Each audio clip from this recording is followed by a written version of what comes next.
You got to renew your mind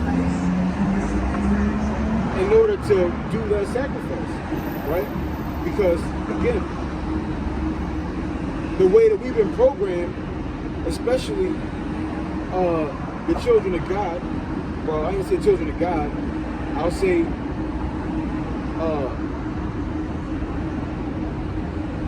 the Israelites, the way we've been programmed is complete opposition to how we're supposed to act. That's why we have to renew our minds, because we're literally going up against everything that we're taught.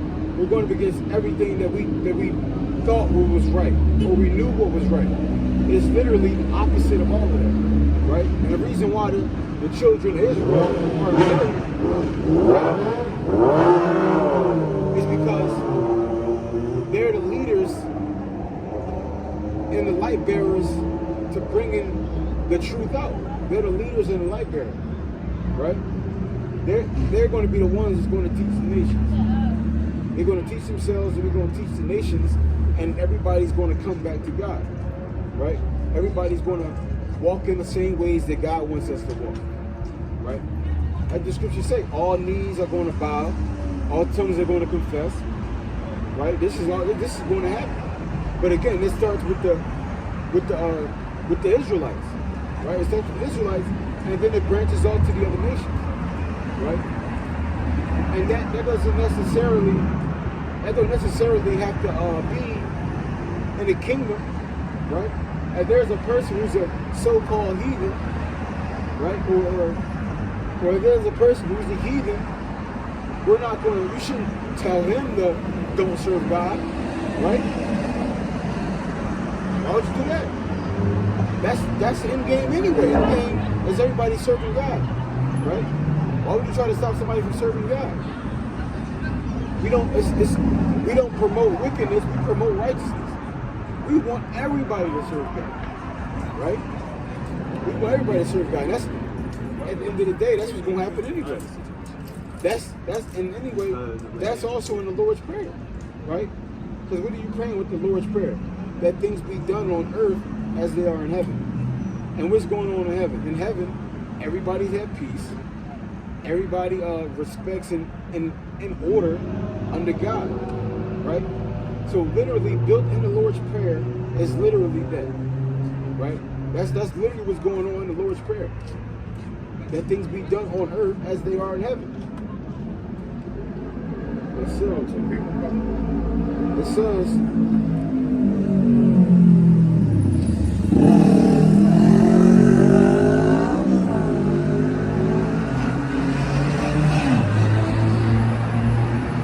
over here, 1 Corinthians 15 and 58. It says, therefore, my beloved brethren, be steadfast, unmovable, always abounding in the work of the Lord, right? So it says, so those are some important things right there, right? Those are some, let me get it. Because that's some heavy stuff right there, right? 1 Corinthians 15:58. It says, therefore, my beloved brethren, right? It says, be ye steadfast. So that's one, steadfast, right? It says, firm, immovable, steadfast, right? Settled. And we're supposed to be this way in the spirit. The spirit, obviously, of what? Love, right? So we're supposed to be immovable in love, right? So imagine if it's a chair here, right? It's a chair, it's a love chair, right? We're supposed to be sitting down in that chair, gripped onto it, immovable. Just not even moving. Just sit here, locked in, no matter what comes down the pipeline, right? Weather, rain, anything that comes your way, you're not moving. You're anchored down to that one chair, right? And that's how we have to be in love, right? Because it's actually, matter of fact, let me get that real quick.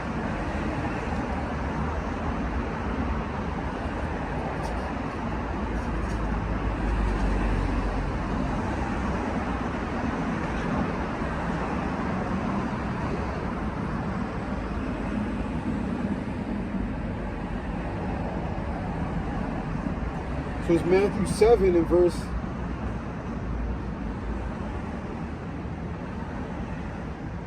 Matter of fact, that one's not it.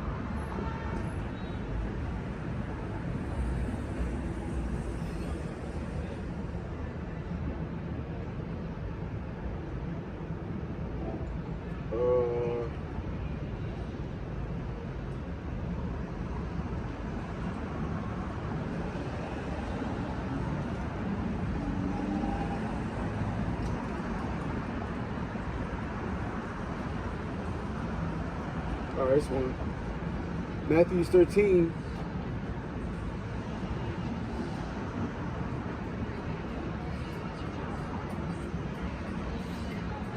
Matthew 13:21. It says, "Yet have he not rooted in himself, but endured for a while."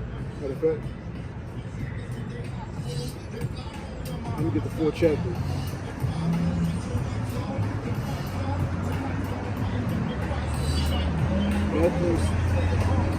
What's up, brother? Matthew 13 in verse 17. It says, "For verily I say unto you, that many prophets," Matthew 20 verse 19. It says, when anyone heareth the word of the kingdom and understandeth it not, then cometh the wicked one, that catcheth away that which was sown in his heart. This is he which receiveth the seed by the wayside. But he that received the seed into the stony places, the same is he that heareth the word, and anon with joy receiveth it. Yet hath he not rooted himself, but endured for a while. For when tribulation or persecution arises of the word, by he is offended." So this story right here is going into different kind of scenarios of people hearing the truth, which is love, right? So you had one person who heard the truth, right? And immediately Satan came, whatever the case was, right? Whatever the case was, immediately Satan came and took them away, right? They didn't want to deal with it no more. They didn't want to hear it. They had something to do, whatever. You have people who's going to be in that category, right? And it's had another category, right, where it had these, where you're going to have people who want to hear it, and they're going to be down with it for a little bit until that tribulation comes. Then they're going to bounce, right?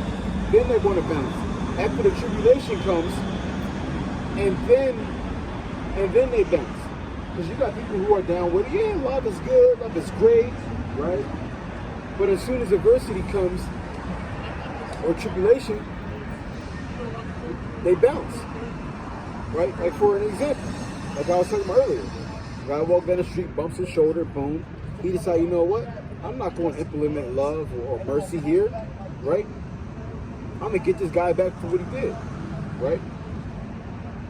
Because in any situation where you leave, where you react, and anytime you react outside of love,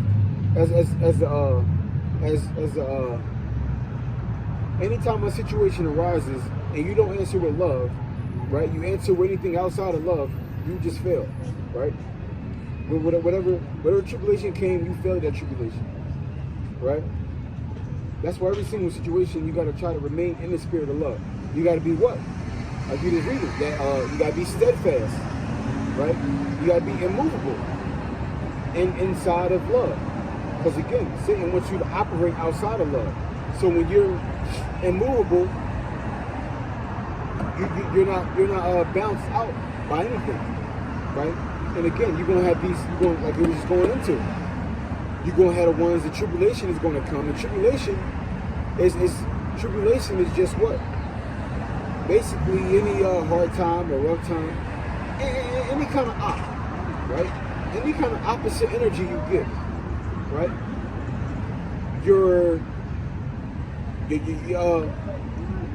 girlfriend yells at you, or your wife yells at you, right? A random person on the street yells at you, right? Somebody hits you, right? Anything, any situation that you're in, and any situation that you're in that's not cool, right?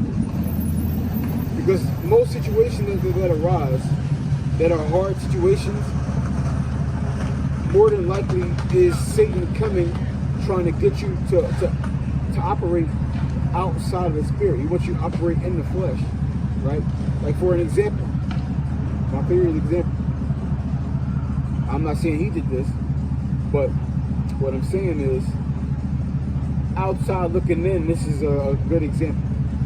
Like for an example, Chris Rock getting smacked and not retaliating, right? Letting it slide. That is something that we're supposed to do, right? Now, if he would operate in the flesh, what he would have did, he would have took revenge. Whether it been to hit him back, whether it been to get him locked up, right? Whatever course of revenge that he took, that had been operating in the flesh, right? Because we don't do revenge. We let the Lord handle revenge, right? But that's the type of tribulations that you're going to more than likely come across.